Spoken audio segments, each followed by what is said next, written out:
Vamos lá. Aí,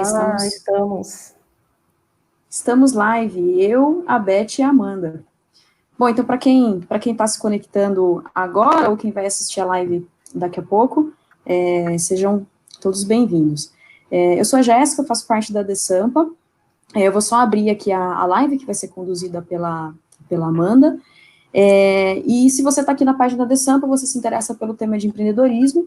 Então, para quem ainda não conhece, a DeSampa é a Agência São Paulo de Desenvolvimento. Ela é vinculada à Secretaria Municipal de Desenvolvimento Econômico e Trabalho. E agora, na quarentena, devido à pandemia do coronavírus, a gente está com uma programação especial. Então, fiquem ligados tanto na página aqui do Facebook, quanto no nosso site, adesampa.com.br. A gente está tendo bastante cursos, bastante lives, tudo relacionados à qualificação empreendedora. E se você gostaria de orientações sobre MEI, microempreendedor individual, você também pode entrar em contato com a DeSampa via telefone, e eu vou deixar nos comentários aqui para vocês. Tem um telefone fixo, 3 telefones de celular, e também o e-mail, atendimento@desampa.com.br. Então, eu vou deixar vocês agora com a Amanda e a Beth. Essa live é uma iniciativa do nosso programa TEIA, de Espaços Colaborativos de Trabalho. São 5 unidades que a gente mantém na cidade de São Paulo, que estão temporariamente com o expediente fechado, mas ainda mantendo a programação. Se quiserem saber mais especificamente sobre o TEIA, adesampa.com.br/TEIA, e é isso, vou deixar vocês com a Beth, então, que é representante da Pro Brasil, que é gestora da nossa unidade TEIA Parelheiros. Meninas, muito obrigada, e obrigada também a Amanda por estar fazendo parte da programação. Valeu, Jess, obrigada.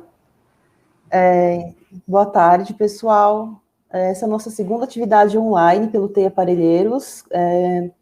Como a Jess bem colocou, aqui é uma parceria da DeSampa, com operação da Associação Pro Brasil, e apoio da Bloomberg e Projeto Ligue os Pontos. A gente tem o prazer de receber a Amanda, que é uma parceira aí da associação, e ela vem trazer um olhar sobre as questões ambientais e sobre essa questão do coronavírus que está acontecendo agora, quais as atitudes que a gente pode colocar, né, diante dessa situação, até porque é muito importante a gente refletir sobre as questões ambientais. Não é isso, Amanda? Vou colocar aqui a palavra para a Amanda, deixa eu ajustar aqui a tela.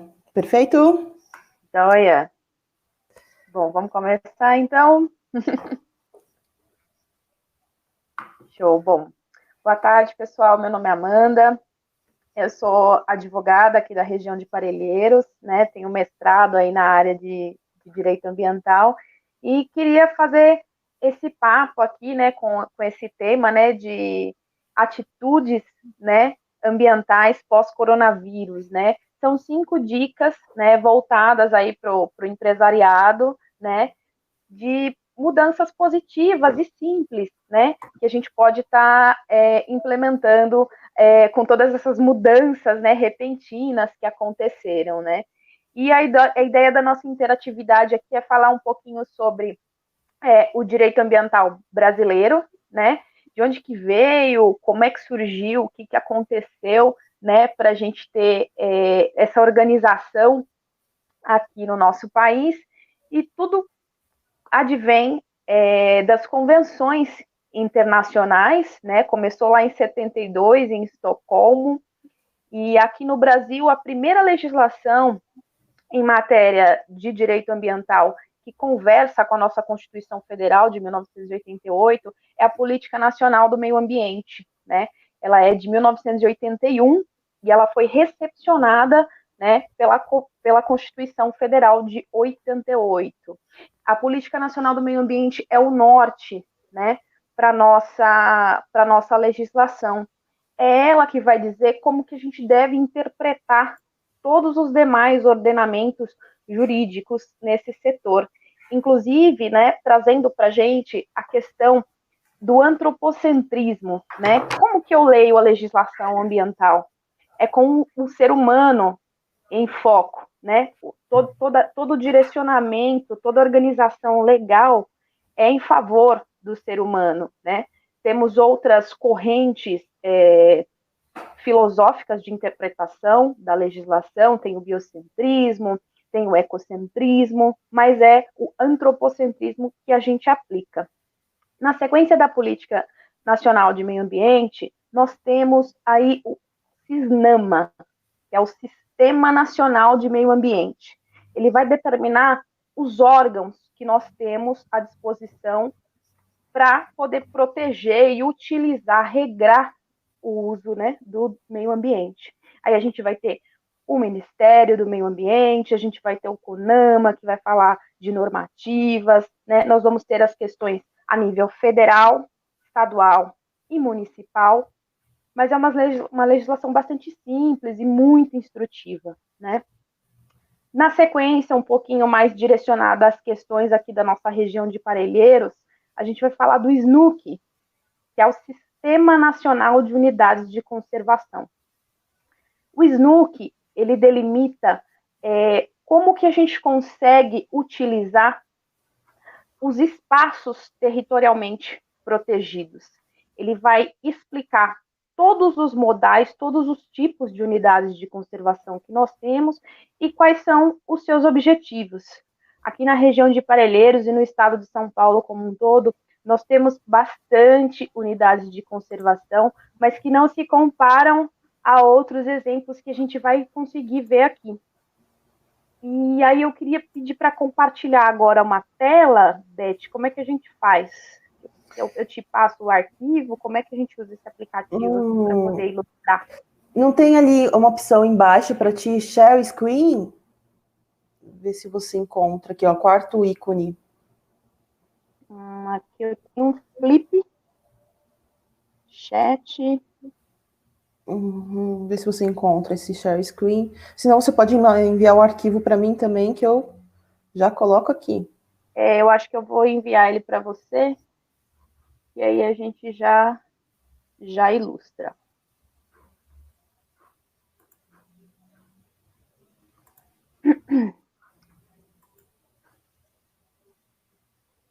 Aqui. E o pessoal tá chegando aí, hein, Amanda? Pois é. Legal, boa tarde, pessoal, que está chegando agora. As 5 dicas aí para o pessoal, já a gente está encaminhando.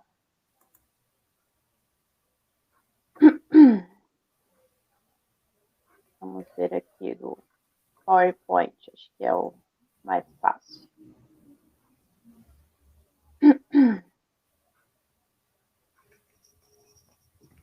Amanda, a sua tela está parada para mim. Você pausou ou é isso mesmo? Pessoal, tudo certo aí com a transmissão? Oi, é que eu acho que quando eu acesso algum outro aplicativo, aí eu acredito que a tela deva subir. Eu vou tentar compartilhar aqui pelo computador para ti. Deixa eu ver, para a gente não ter essa interrupção, né?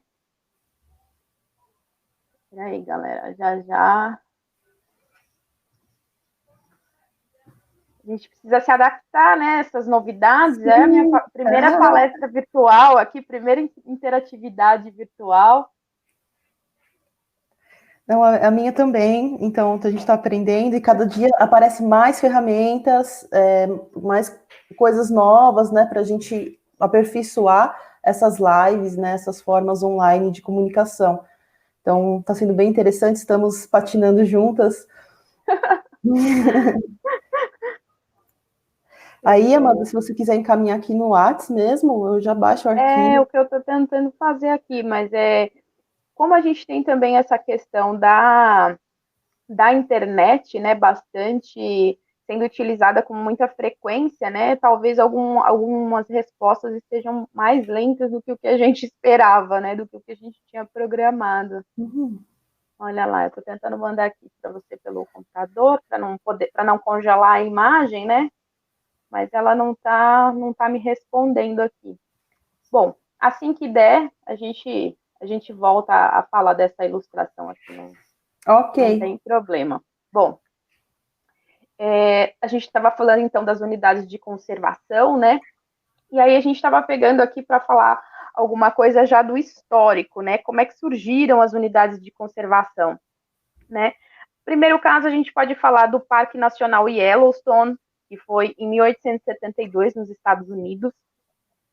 Esse parque é uma referência, né, para o mundo, dentre outros históricos de unidades de conservação que nós temos, mas um dos mais importantes aqui no nosso país, eu acho que vem a ser o Parque de Itatiaia, que foi uma legislação de 1932, e é um parque muito bonito, com diversos recursos, e é uma unidade de conservação de grande referência, né? Você tem aí atividades de ecoturismo, de conservação, de pesquisa, é um modal de unidade de conservação bastante protegido e muito importante. A gente tem aí no histórico ainda um pouco mais antigo, né? Lá em 1500, a gente começa a ouvir falar internacionalmente de reservas para caça, né? De outras identificações que a gente vai vendo que se assemelham ao que a gente conhece hoje como unidade de conservação, né? Ai, vai abrir aqui agora. Eba! Essas ilustrações, elas são importantes porque elas facilitam a compreensão. Vamos lá, tá chegando aí. Deixa eu pegar aqui. Oi, Beth, vê se entrou aí para você. Ainda não. Tá chegando, tá chegando. Questões técnicas.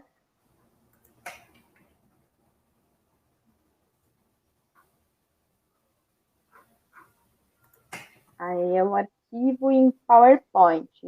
Se não der certo, a gente tem também no PDF, qualquer coisa. Ok, tô aguardando aqui. Chegando, carregando, chegando. É sempre assim, né? Na hora da pressa. Aí começa a dar. O pão com manteiga cai para baixo, essas coisas, né? Normal. Bom, mas seguindo aí no nosso histórico, né? Aqui a gente consegue falar também desse parque, né? Importante que a gente tem de 1808, que hoje é o Jardim Botânico do Rio de Janeiro, né? Foi Dom João VI que estabeleceu esse parque, né?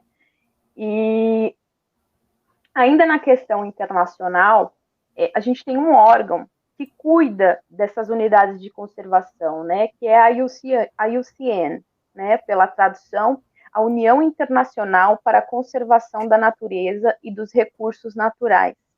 A IUCN, ela tem um levantamento de quanto do planeta a gente tem de área protegida, né? E de toda a área terrestre que nós temos, só 10% do território, né, da Terra em si é de área protegida.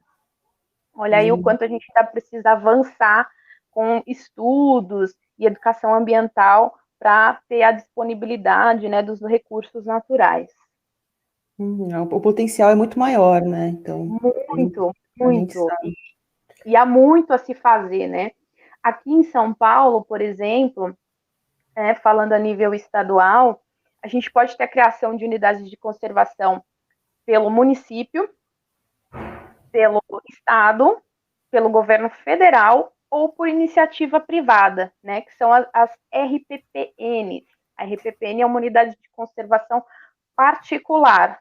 Aqui na região de Parelheiros, a gente tem a RPPN Curucutu, que fica lá na estrada da aldeia indígena, é um lugar muito bonito e um local que precisa de bastante apoio, né, para a gente conseguir visitar, estruturar. É um lugar bastante interessante e um nicho disponível para a galera que quer empreender na área do ecoturismo, porque é um recurso muito interessante e ainda não está sendo bem explorado. Está disponível aí para o trabalho. Ô, Amanda, chegou a sua apresentação aqui. Opa, vamos ver o que a gente consegue. Por favor. Eu separei algumas fotos, né, que ajudam a gente a ilustrar tudo isso que a gente está falando. A gente vai comentando também, né, Beth, em relação às questões internacionais, que sempre são acordos, né, discussões muito famosas, né, a gente escutou em 2015 bastante falar sobre a COP a COP21 e como que é o Acordo do Clima, né? São todas convenções internacionais que debatem e firmam compromissos em prol do meio ambiente, né? Um que a gente pode falar agora são compromissos decorrentes da Agenda 2030, né, vinculada à ONU, que é a ODS, né? Então, aí, 17 passos, 17 objetivos do desenvolvimento sustentável. Eu queria que o pessoal desse uma pesquisada aí nesse assunto, muito em breve, para que todas essas 5 dicas aí, 5 hábitos que a gente vai falar aqui daqui a pouquinho, possa favorecer ainda mais os nossos interesses da região. Perfeito. Eu não sei se está aparecendo, eu, Amanda, a tela, eu coloquei aqui. Ela está aparecendo aqui no centro. Está aparecendo aqui no centro. Uhum. E se eu colocar no modo apresentação, tudo certo aí, pessoal? Deixa eu ver aqui. Vamos ver como é que fica aí pra gente. E aí tá no modo apresentação aqui para mim, foi para vocês? Veio sim. Legal. Perfeito. Quando você quiser, Amanda, aí eu vou mudando aqui. Tá, joia? Você já pode passar aí para o próximo slide, por favor. É só o início, a ementa, o seguinte, por gentileza. Aí, show! A gente está falando aqui da questão dos espaços protegidos, né? A gente tem uma ilustração que demonstra para a gente a questão macro, né, que é o conceito internacional, espaço territorialmente protegido, né, o ETEP. Dentro desse ETEP, um conceito mais detalhado seria a área de proteção, e um conceito ainda mais protetor, que é a unidade de conservação. E a gente vem falar do quê? No Brasil, nós temos espaço territorialmente protegido, que é o conceito mundial, o conceito internacional. A gente tem áreas protegidas e nós temos ainda a unidade de conservação. Eu quis enaltecer bastante essa figura, por quê? Para que nós possamos ter uma referência de como funciona a legislação ambiental no Brasil. Né? Eu escuto muitas críticas, principalmente da comunidade que não é técnica, que a legislação não funciona, que a gente tem muita deficiência no nosso país em relação às questões ambientais, e realmente temos mesmo, mas isso vem, a meu ver, a acontecer por conta do nosso poder executivo, da questão da fiscalização, da própria população de absorver e aplicar a legislação ambiental, porque os nossos recursos, eles estão de extrema qualidade. Inclusive, a gente pode passar aqui para o próximo slide, Beth, por gentileza, e eu trouxe em toda a minha pesquisa o conceito do país, né, aqui da Costa Rica. A gente tem 2 mapas aqui, né? À direita seria o mapa do país, Costa Rica, e à esquerda, o mapa de unidades de conservação do país. Veja bem que o país inteiro é uma unidade de conservação. Olha a preocupação que a Costa Rica teve com os recursos ambientais dela. E esse mapa ele é de 1998, e eles utilizaram a legislação brasileira como referência. Olha só que legal, olha que positivo, né? Infelizmente, vem se falando que, mas o Brasil ele tem uma ineficiência de proteger os seus recursos. Mas, de acordo com a nossa Constituição Federal, a obrigação protetiva dos recursos naturais, ela não é exclusiva do Estado, do poder X ou do poder Y. Ela é de todos. Então, esse bate-papo nosso aqui é interessante por isso, para alertar as pessoas com relação a esse item, que a gente se empodere, que a gente busque mais informação e que a gente venha a se orgulhar do que nós temos, né? Isso é muito importante. E ainda tratando dos tipos de unidade de conservação, nós podemos falar de espaços, né, de uso sustentável e de unidades de conservação de proteção integral. A proteção integral é aquela que a gente não pode ter interferência humana, né? Apesar da legislação falar para a gente que a lei, os recursos, eles estão à disposição do homem. Então, o que a gente vai fazer lá com esses recursos, né? Essas de proteção integral? A gente vai preservar. Além de preservar, nós vamos utilizar com responsabilidade, com controle, como é o caso, por exemplo, da nossa teia ambiental aqui em Parelheiros, né? A teia ambiental, ela fica dentro de um parque, e o parque é uma unidade de conservação de proteção integral. Nós podemos acessar, nós podemos fazer trilha, a gente pode fazer birdwatching, praticar esportes, uma série de atividades, só que controladas, né?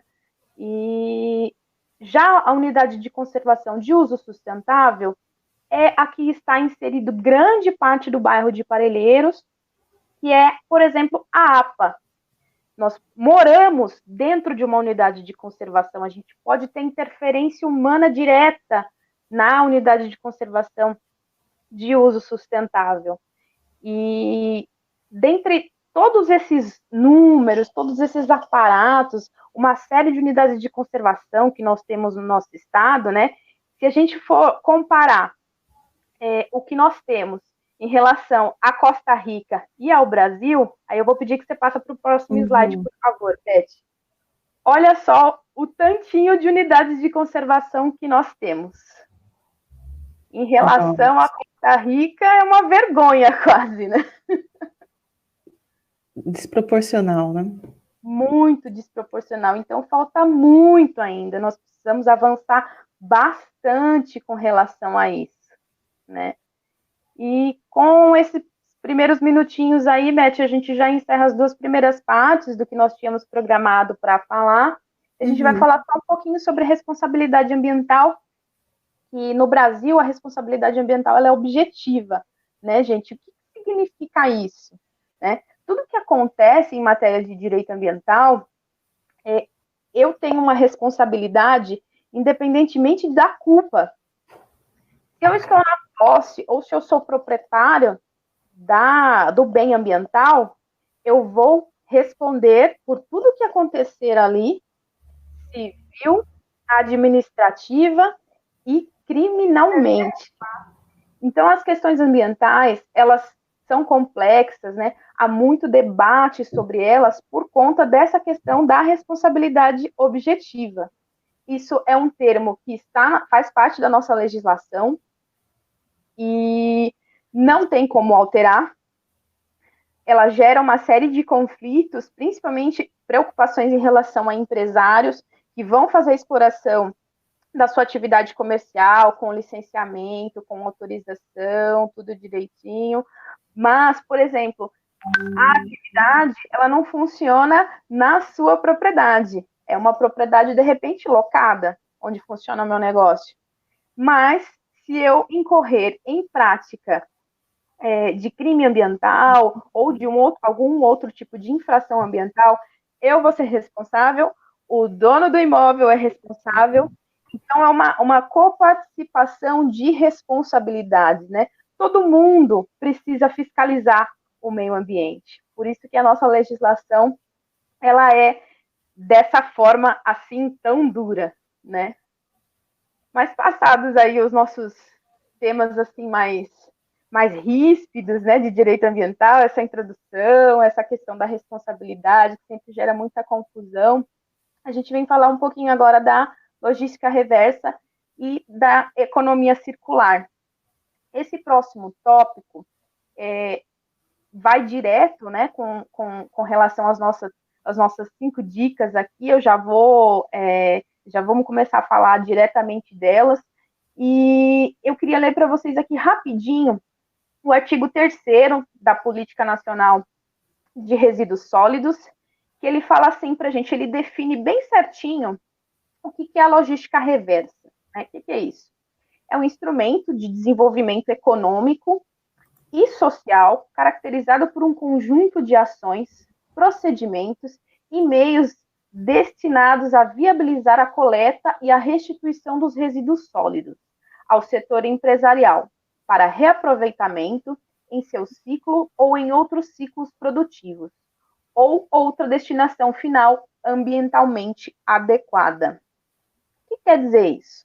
Né? A logística reversa, ela veio como um instrumento absolutamente integrado à questão econômica. Muitas vezes, infelizmente, a gente vê uma dissociação, né? Que a questão do meio ambiente está afastada da economia, que tudo que tem a ver com o meio ambiente gera prejuízo e não lucro para as empresas, né?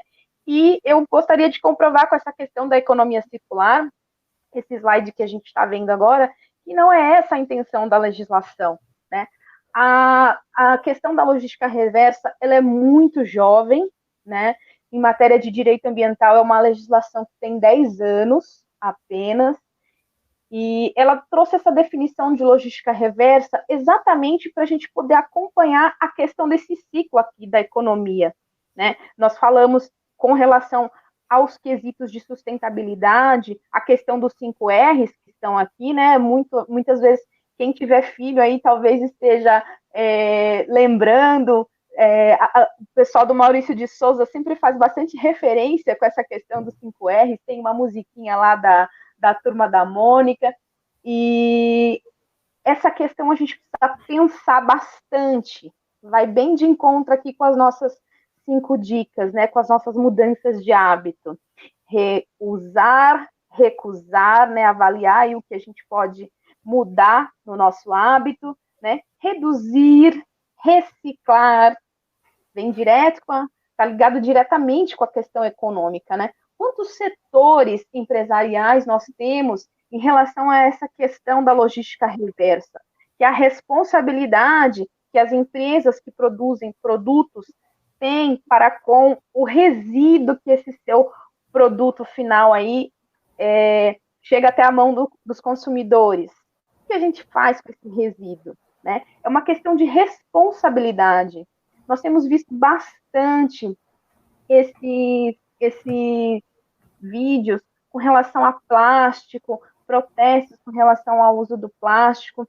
Se a legislação de logística reversa, né, se esse item fosse efetivamente aplicado, nós não teríamos esse problema. Né? Precisamos que os fabricantes, que as indústrias chamem a responsabilidade para si e apliquem esse conceito legal. Daí surgiram as cooperativas, né, que são ótimos ramos econômicos decorrentes dessa questão da economia circular. A gente teve também as feiras de trocas, né? Já participou, Beth, de alguma feira de troca? Olha, nunca participei de feira de troca, não consigo lembrar aqui de nenhuma, apesar de saber que é uma experiência muito importante e rica, né? Trocas de sementes, trocas diversas que acontecem, né? Então, não participei ainda, mas se quiserem me convidar, eu vou certamente, já fica a dica.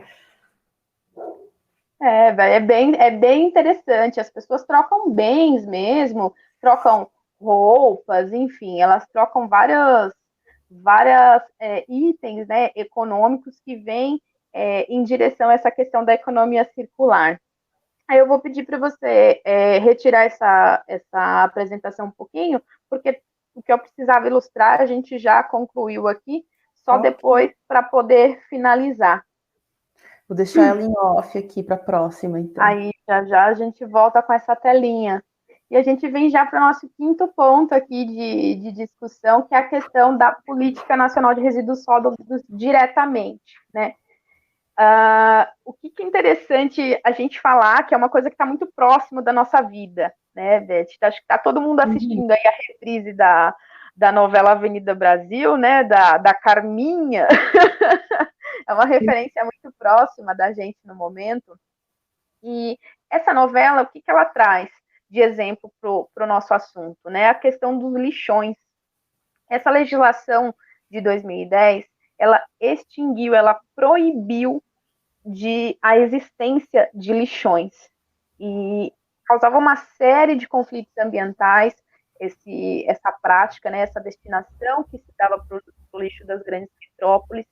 E como que isso foi substituído? Né? Foi estabelecido um prazo para que até 2014 não existisse em nosso país mais nenhum lixão. Infelizmente, essa legislação não foi cumprida. Houve uma alteração de prazos. Em 2015, foi votado um projeto de lei que mudou esse prazo para até 2021.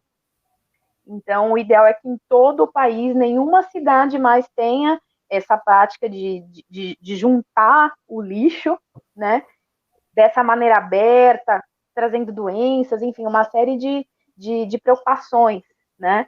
E vamos ver se até 2021 isso realmente não vai acontecer, se a gente não vai ter mais essa prática. Aqui no estado de São Paulo, quem fiscaliza essa questão é a CETESB, né?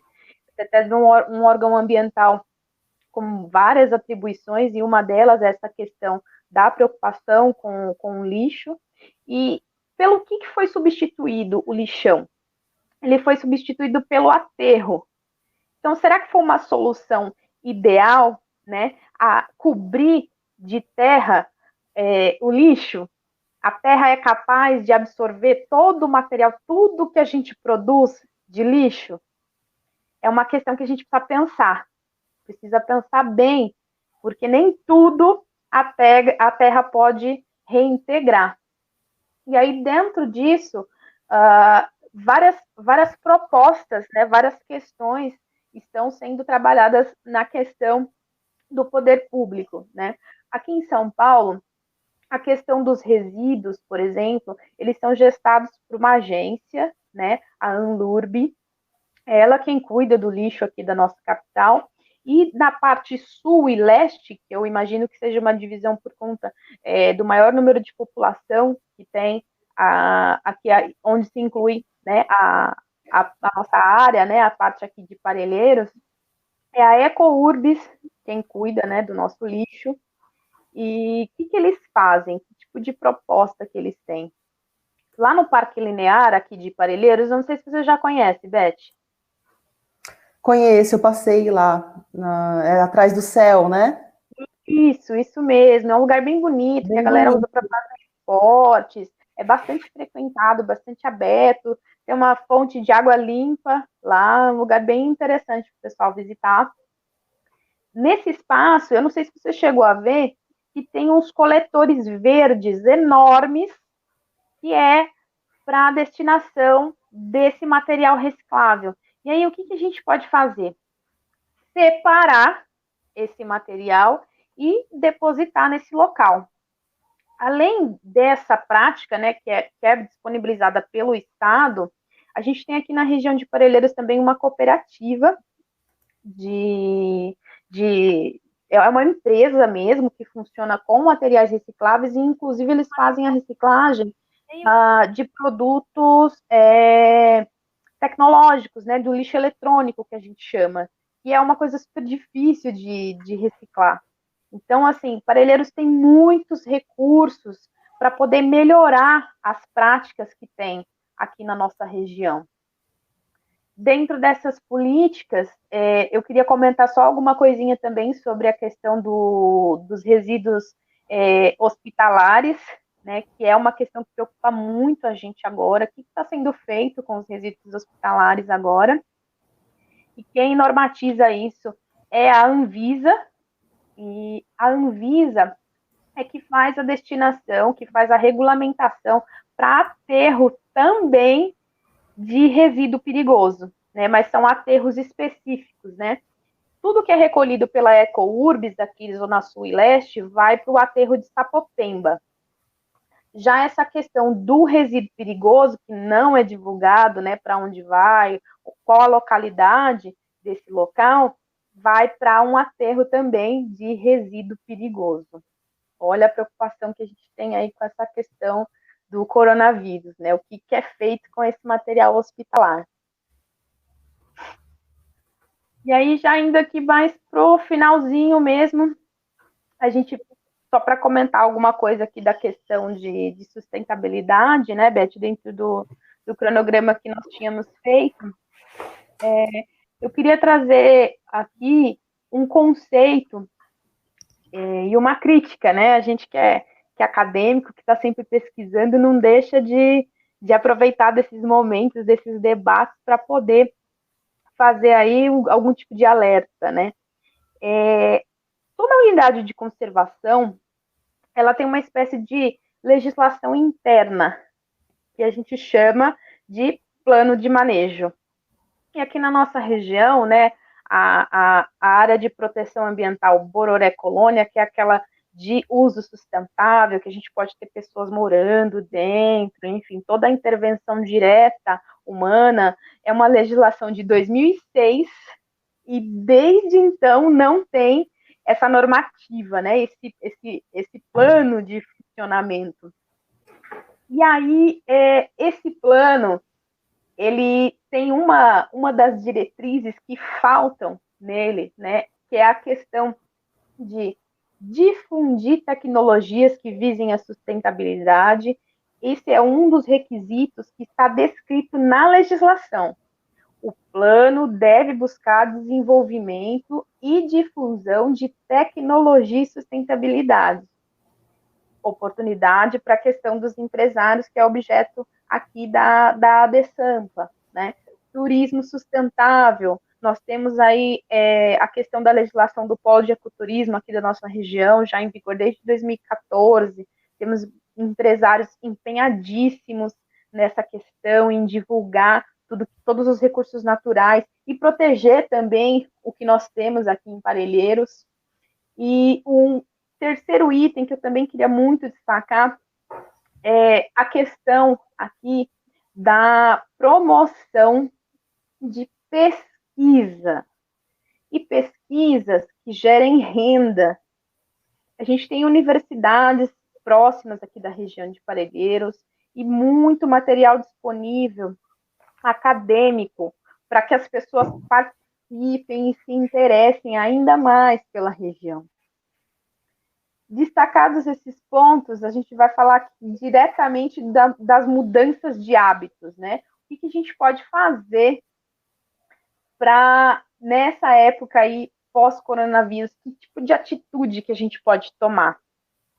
E a primeira atitude que eu queria recomendar para todo mundo, o primeiro hábito que a gente já praticou aqui nesse período tão complexo de isolamento, é a organização. Dentro dessa organização, você vai incluir aí faxina fashion, reforma lá do seu guarda-roupa, separar que tipo de roupa que você não está utilizando mais, encaminha para doação, enfim, renova. E faça isso com todos os cômodos que você tem na sua casa, na sua empresa. Sempre tem alguma coisa que a gente não está utilizando.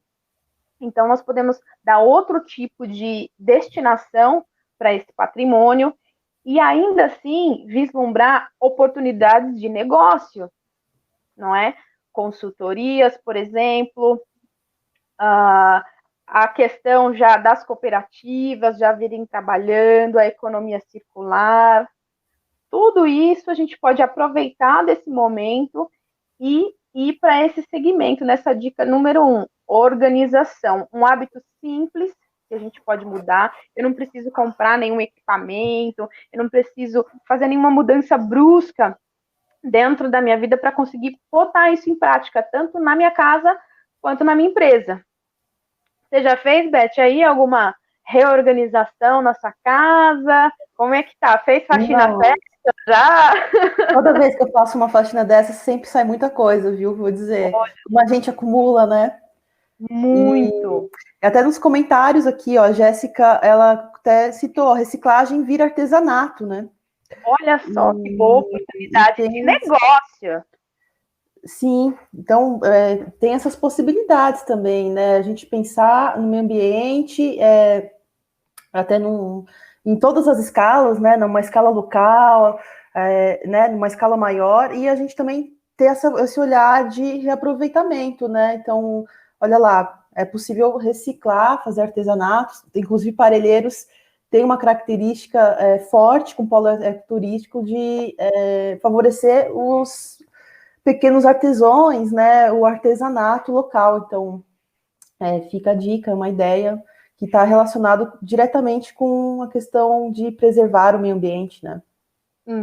Show, concordo. E aí a segunda dica, gente, a segunda mudança de hábito que a gente está propondo aqui é a questão da reciclagem, né? A A gente foi organizando aqui o nosso encontro virtual, a nossa interação essa semana, e aí eu mostrei para a Beth um saco enorme, quase do meu tamanho, de reciclagem que nós estamos, né, separando aqui. Aqui na minha casa nós moramos em 4 pessoas, e somente 4 pessoas em 15 dias produziram um saco de lixo reciclável do meu tamanho. Isso é para que a gente tenha a dimensão de quanta responsabilidade a gente tem sobre isso, né? Sobre essa questão do lixo. Isso também é nosso, né? E a reciclagem, no que ela consiste? Em você dar uma destinação mais adequada para aquele seu resíduo, por exemplo.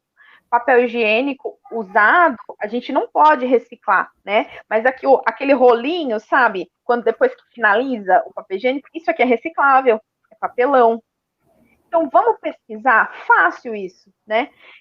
Por que a gente não vai preferir consumir de empresas que têm essa responsabilidade, que têm essa preocupação com o nosso mundo, não é? Então, já vejo aí mais uma oportunidade de negócio na área ambiental para a galera que costuma acompanhar aí a ADESAMPA. E divulgar, né, gente? É com exemplos que nós temos mudanças importantes, não é mesmo? E aí, passando para a nossa terceira dica aqui, a gente falar de adoção pet. Saiu uma reportagem essa semana, circulou bastante nas redes sociais, que um abrigo nos Estados Unidos zerou o seu estoque, vamos dizer assim, de animais disponíveis para adoção. Essa questão pet, ela é muito próxima, né, das pessoas, e você tem também uma questão de responsabilidade com relação a isso, né, principalmente conversar com a sua família, se vocês estão preparados para receber esse pet, é um gatinho, é um peixe, é uma tartaruga, é um cachorro, que tipo de cuidados eu vou demandar, questão econômica, eu vou ter que alimentar, vou ter que levar no veterinário, e se eu moro sozinho, né, o bichinho tá lá fazendo companhia para mim, mas e se porventura eu vier a faltar, eu ter que me ausentar, ficar doente, o que vai acontecer com esse bichinho? Esse bichinho tem que ter um padrinho, não é verdade? E aí a gente já vem surgindo outros negócios, a questão de passear com animais, fazer parceria com empresas, se eu tenho artesanato, se eu tenho algum tipo de vestuário específico para pet. É uma época que está muito propícia para isso. Você tem animalzinho adotado aí na sua casa, Beth? Eu tenho 3, e falando nisso, né, com a quarentena, os meus sogros até pensaram em adotar um pet também. Acho que eles estavam se sentindo mais em casa, né, assim, um pouco ociosos por um pet. Já era um momento que eles perderam um pet que chegou a falecer de idade, e passou-se o tempo e eles acharam melhor não, tal, mas agora com a quarentena eles já reativaram essas ideias. Então é muito importante, e eu acho que é legal, pensar nesse engajamento, uma parceria, né? Você tem um pequeno negócio, você quer empreender, faz esse link, ajuda-se as ONGs, as organizações de doações de pet, né? Porque você já faz uma marca de engajamento ambiental, porque é uma questão ambiental também, né? Os animais que estão na rua, precisando de um lar, essa questão da castração solidária, então faça essa ponte, né? É interessante para o seu negócio, é interessante para o meio ambiente, para o local, então todo mundo sai ganhando, e para o pet, né, que são os queridos. Eu sou amante também. E você, Amanda? Amante dos pets, tenho certeza. Ai, nem fala, eu tenho 9 gatos aqui. Minha mãe já falou que se eu resgatar mais alguém, ela me põe para fora. Mas, assim, são questões primordiais para a nossa mudança de hábito, né? Um animalzinho é uma companhia muito boa, e principalmente felinos, gente, recomendo. Já passando aqui para a conclusão aqui da nossa interatividade, a gente vai falar do item 4, que vai ser a nossa quarta dica, que a gente vai falar de negócios ambientais de meio ambiente, né? O que a gente pode fazer nesse período que não está todo mundo podendo, né, fazer aquela trilha legal, entrar em contato com aquele local que a gente gosta, enfim, o que a gente pode criar de negócio virtual ambiental?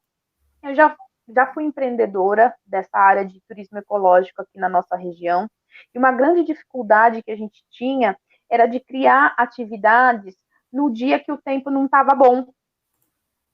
E aí, para onde que a gente vai enquanto está chovendo? Não dá para acessar a cachoeira, não dá para fazer a trilha no barro, eu corro o risco de cair, de me machucar. O que a gente faz com relação a isso? Nós temos visto várias pessoas, várias instituições criando alternativas, por exemplo, para museu fazendo visita virtual, na verdade, tutoriais de materiais, de iniciativas, de outras questões empresariais nessa área de meio ambiente, de turismo de meio ambiente, para inovar esse setor, né? O tempo está obrigando a gente a fazer essa inovação, não é? Mas por que a gente não pode aproveitar desse momento e pensar, e focar, fazer dessa oportunidade um negócio, não é verdade?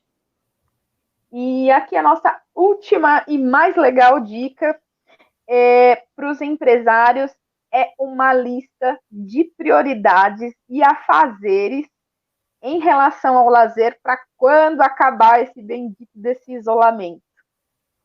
Todo mundo precisa criar essa lista para a gente trabalhar a positividade, a esperança e, enfim, criar metas para que isso possa ser uma coisa positiva. A gente está num período de reclusão, mas nós vamos sair dele.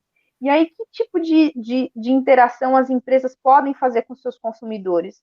Podem criar aplicativos e fazer link com equipamentos turísticos, por exemplo. A minha lista aqui de lugares para visitar está enorme. Você tem uma lista aí também, Beth, de locais, coisas para fazer quando acabar o isolamento? Sim, bastante. A gente até dá mais valor, né, para essa questão para a rua, para as áreas protegidas, para fazer o uso dos lugares, dos parques.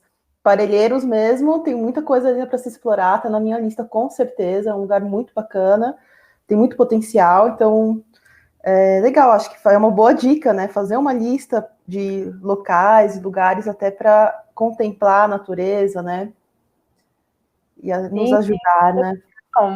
Tem muita coisa para fazer, nossa cidade ela é muito grande, tem uma série de atividades diferenciadas para fazer, tanto em aventura, questões culturais, né? E há muito a se fazer. A minha lista aqui está bem grande, Beth. E aí eu só queria pedir para você voltar lá nos nossos slides, para a gente passar aqui a nossa última telinha já. Deixa eu abrir aqui. Esse pensamento ele é capa do livro que eu publiquei, me ajudou aqui a concluir esses pensamentos, né? Tem uma mensagem importante aí na capa desse livro. Show. Enquanto a gente vai carregando aqui. Deixa eu passando aqui, então, aqui para mensagem do livro. Está aparecendo aí? Está carregando.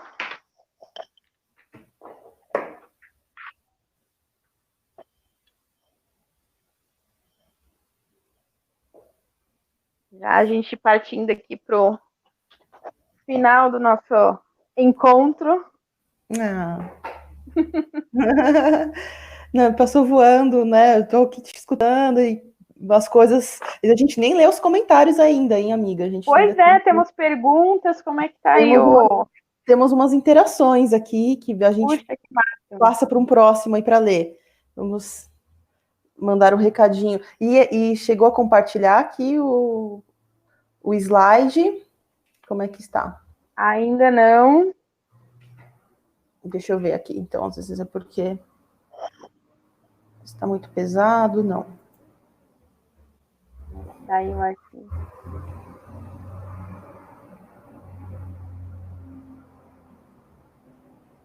Como eu estou compartilhando minha tela aqui, eu não consigo ver. E tal, não sendo compartilhado aí na live, então... ainda não, tá uma tela preta aqui, né? Né, então vamos, detalhes técnicos, pessoal. Deixa eu ir Não é? ajeitando aqui, porque eu acho que tem Aí, muita coisa. tá quase, tá quase. Tá Aí, quase, aí. caramba. Eu estou fazendo o acompanhamento aqui pelo aplicativo da interatividade, estou fazendo um acompanhamento no Facebook. Ó, lá no Facebook já está aparecendo, e acho que para a gente aqui no nosso aplicativo aqui não Deixa está eu tão ver aqui no Face. 100%. E Pois é, ó. tá atrasado, né? Eu acho que É, a live tem uns minutinhos atrasados, então não tem nem como o pessoal dar um feedback agora. Deixa eu ver aqui. delay pequenininho aqui, mas a mensagem é a seguinte, gente, é uma mensagem super recente, né, de 500 anos antes de Cristo. Por isso que eu gosto muito de filosofia, né, que ajuda a gente a pensar sobre a vida, sobre um modo melhor de viver, né, e essa mensagem, ela fala o seguinte, né, se você tem metas para um ano, plante arroz. Se você tem metas para 10 anos, plante uma árvore. Se você tem metas para 100 anos, então eduque uma criança. Já se você tem metas para 1000 anos, preserve o meio ambiente. Para a gente poder pensar nessa frase aí de Confúcio, o que a gente quer para a nossa vida, né? O quanto vale essa mudança de hábito tão pequenas, 5 sugestões que estão totalmente integradas à questão econômica. O que a gente pode fazer desse pensamento tão antigo, tão essencial ao mesmo tempo para o momento que a gente está vivendo, né? Então eu queria encerrar aqui o nosso bate-papo com essa mensagem para que a galera reflita sobre isso, na esperança aí de que com a educação realmente nós possamos melhorar aí o país que a gente vive e sair mais fortes dessa crise. Concordo. Acho que a educação ambiental, né, essa troca, o conhecimento muda, né?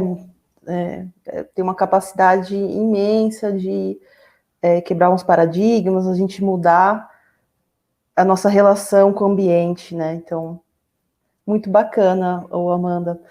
Acho que antes de fechar, vamos só ver aqui os comentários do pessoal. Claro, vamos lá. Aqui, Estou aprendendo aqui.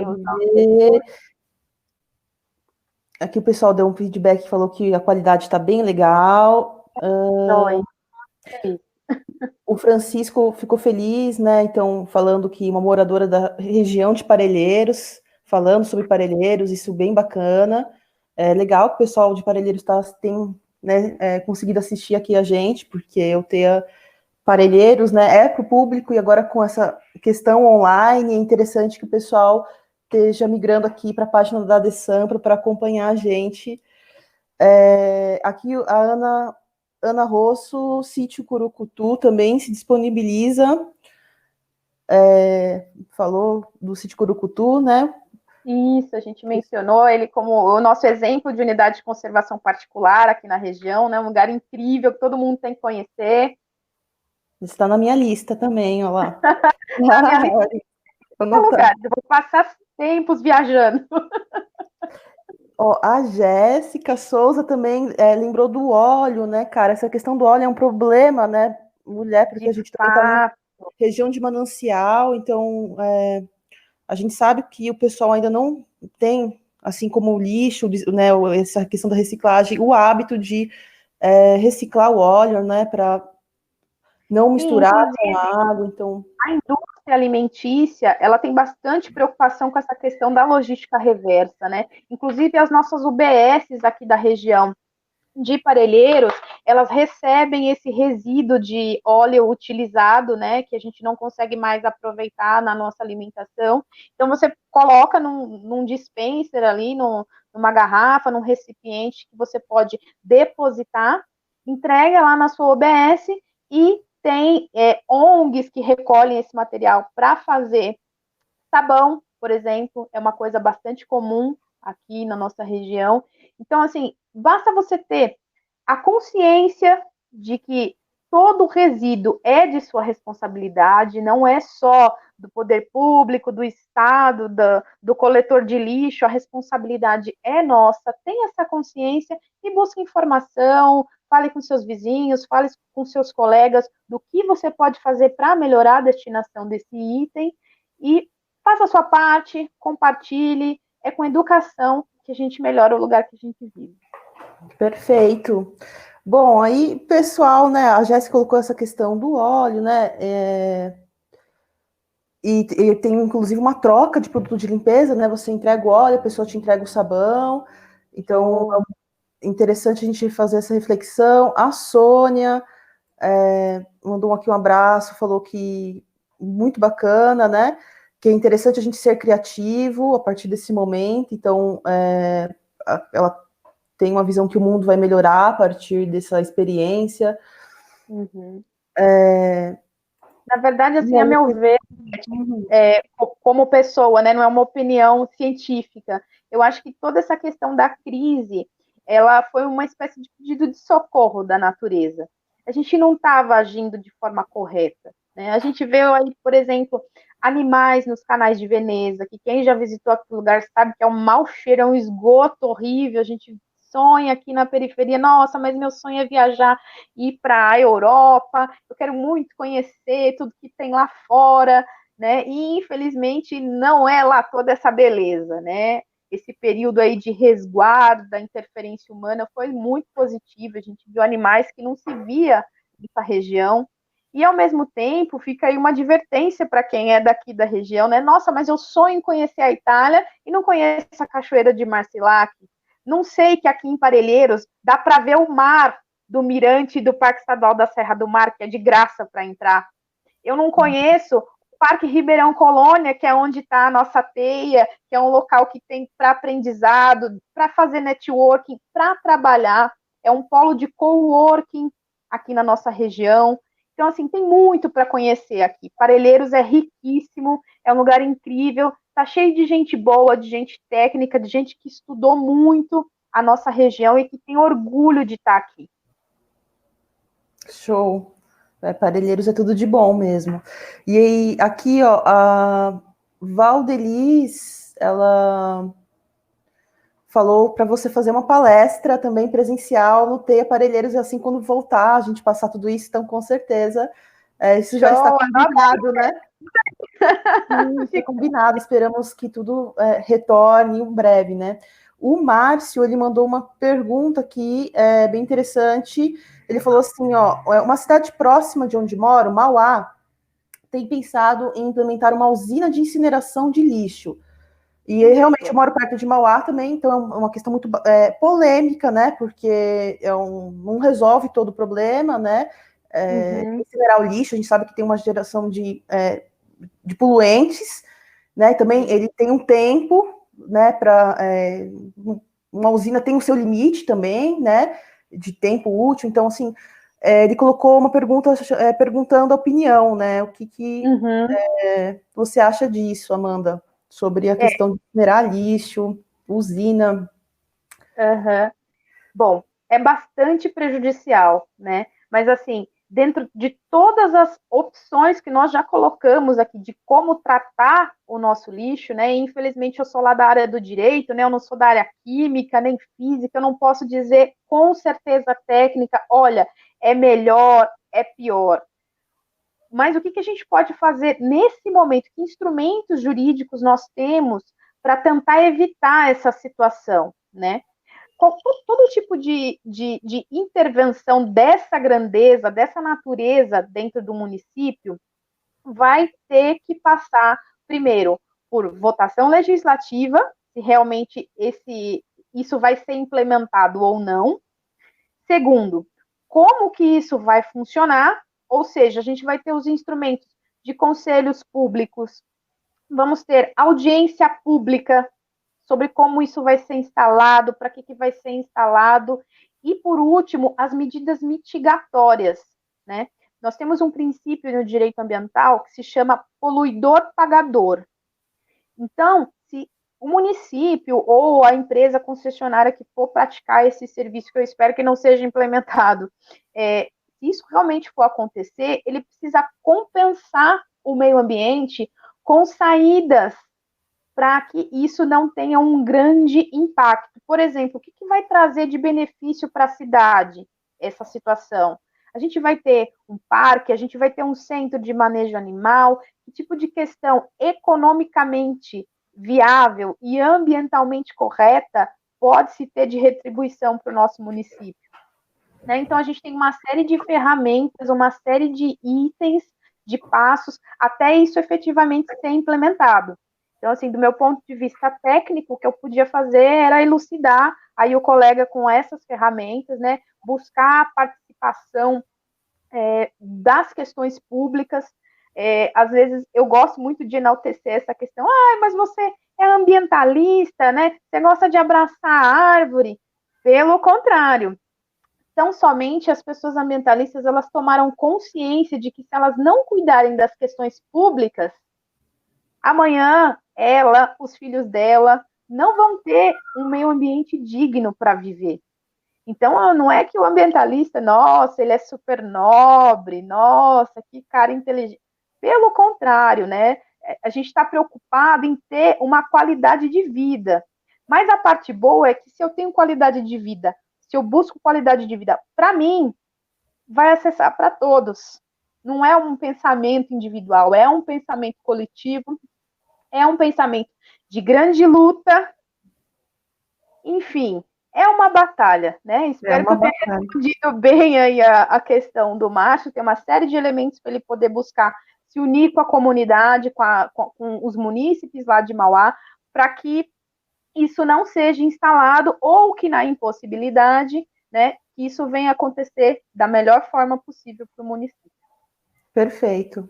Eu acho que o pessoal tem que se organizar mesmo e saber das ferramentas, né, que a gente tem possíveis para interpretar, né, quais são os meandros para lidar com essas situações que as cidades enfrentam, né, esses conflitos. E aí vamos mais aí para alguns comentários, ó. A Andrea, ela tem uma empresa de artesanato, né? Ela tem acompanhado aqui as lives da De Sampa, muito bacana, que ela falou que, né, que as lives estão ajudando os nossos artesãos, né? Os artesãos também são um nicho de empreendedores que tem muito potencial, né? Em Parelheiros mesmo, com o nosso polo turístico. Show! Né, tem espaço. A Ana, novamente, né? Eu acho que receber a gente. Legal, Ana. Que legal. Obrigada. Acho que a gente vai chegar a conhecer seu espaço, com certeza. Depois a gente troca essas ideias. A Ivonete já falou do detergente, né? Que ela faz o sabão dela com óleo reciclado, que dá para lavar a louça. Também uso essas barras de sabão, são bem boas, tanto para roupa, tanto para louça. A Dailza também falou que boas iniciativas, né? O respeito ao mínimo que a gente tem que ter para o nosso lugar, para o nosso bairro, né? E higiene e bons modos, não só na pandemia. Concordo.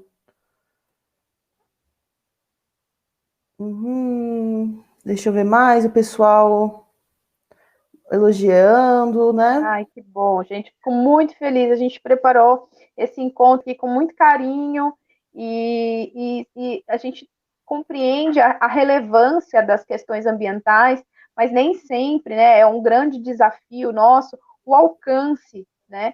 Essa possibilidade da ferramenta da internet poder alcançar mais pessoas é fantástica. E a gente poder ver esse interesse aqui, nossa, me deixa super feliz. Hashtag Sim. preparando o doutorado. Ai, que bom. E legal porque também essa live vai ficar disponível, né, no site da De Sampa, aqui no Facebook também, para o pessoal querer rever, ou quem não viu ainda vai poder acessar. Então, acho que essas ferramentas são isso. A gente apanhou um pouquinho aqui no começo, né, Amanda? Vamos falhas técnicas. Y aqui, a gente não é millennial mais, né? Vamos entregar a idade. Sim, vamos. Aí a gente conseguiu se virar até. Eu agradeço a participação de todo mundo que pôde assistir aqui e acompanhar a nossa live. Amanda, acho que a gente colocou todos os pontos, né, que a gente havia conversado sobre, você colocou bem. Penso que para a questão do empreendedorismo, né, uma pessoa que está empreendendo agora, esse engajamento ambiental, né, com o seu bairro, com o seu lugar, né, com a questão das ONGs, né, que estão ligados direto e indiretamente à questão ambiental, essas parcerias, né, essas promoções são bem bacanas. Eu, por exemplo, gosto de consumir da pessoa, né, da empresa que tem uma pegada ambiental, que eu acho que tem essa sensibilização de ajudar o próprio bairro, que tem esse circuito local, né? Então, fica a dica também para as pessoas ficarem antenadas nisso, que ajuda, né? Eu acho que cria um ambiente favorável para os negócios, para desenvolver o bairro. É uma valorização, né? Essa questão do pertencimento, né? Eu tenho orgulho de falar que eu sou de Parelheiros e que eu pesquiso Parelheiros. Isso precisa fazer parte do dia a dia de todo mundo que mora aqui, né? Foi-se o tempo que era um demérito falar: nossa, você mora em Parelheiros, lá junto com os índios? Tem onça lá? Não, pelo contrário, eu estou no lugar que tem o último rio limpo da cidade de São Paulo, né? Eu estou no lugar, quando você chega lá no portal, né, das águas para passar para a área de Parelheiros, o ar é diferente. Eu estou dentro do meu carro e eu percebo que o ar é diferente, né? Eu tenho orgulho de estar aqui. E o nosso desafio é pedir para as pessoas que, assim que possível, encerrar essa pandemia, visitem o espaço da TEI Ambiental. É um espaço diferenciado, é um recurso muito importante da DESAMPA, instalado aqui na nossa região. Quem é de fora, vem visitar, passeia. O Parque Ribeirão Colônia é lindo, é um lugar muito especial aqui em Parelheiros. Então, vamos fomentar economia sustentável. Essa é a bandeira que fica aí para o nosso 2020. Perfeito, acho que isso fica o convite para vocês visitarem o TEI assim que tudo isso passar, que é um espaço novo, assim como a inauguração do parque é novidade, né? Então, a gente tem ali esse coworking, né, que é um escritório público. Ou você que tem um pequeno negócio, você que é empreendedor, mas não tem um lugar para se reunir, ou gostaria de ter um curso de formação para aperfeiçoar seu negócio, procura a gente. Né, vai lá no espaço, esse espaço é do povo, do pessoal, para fazer uso. No parque também, né, eu acho que além do circuito da natureza, de você poder contemplar, a gente tem a escola, uma paz ali também, que é uma escola de agroecologia, e aí tem vários cursos também de formação, artesanato, perfumaria, tem muitas coisas boas, compostagem, então eu acho que é um aparelho de estrutura para ajudar os empreendedores, para ajudar as pessoas e tentar atender a diversidade de paisagem que é Parelheiros, né? A gente tem o índio, a gente tem as unidades de conservações, né? Que tem nós temos animais. Muitos povos tradicionais aqui. A gente tem negros, a gente tem árabes, a gente tem alemães, japoneses. É muito misto. Parelheiros é muita cara de São Paulo, né? Não, é demais, assim, é um lugar que aí tem a cultura da periferia também, então tem ao mesmo tempo essa carência de espaços públicos, de lugares de formação, então o TEIA veio com uma novidade, espero que fique, né, que dure bastante, que ajude a formar as pessoas também, e por enquanto, né, fiquem em casa, que é uma questão de segurança, é importante a gente escutar agora a voz da ciência, né, da racionalidade, a gente ficar em casa e quando tudo isso passar, vocês visitarem o local, né, o lugar do TEIA Parelheiros, e até lá, assistir nossas lives, entrar aqui no site da DESAMPA, acompanhar o TEIA online, que é essa novidade agora que a gente está trazendo para vocês. É isso, Amanda, querida, obrigada. Agradeço a todos. Deixa eu ver se tem mais algum comentário de última hora aqui. Eu que agradeço, gente. Muito obrigada. Continuem estudando questões ambientais. Vamos avançar, que é com a educação que a gente melhora nosso país. Muito obrigada, Beth. Obrigada, Show, gente. Obrigada. Até a próxima, presencialmente também, né, Amanda? Logo mais. Um beijo para todos. Tchau, tchau. Obrigada.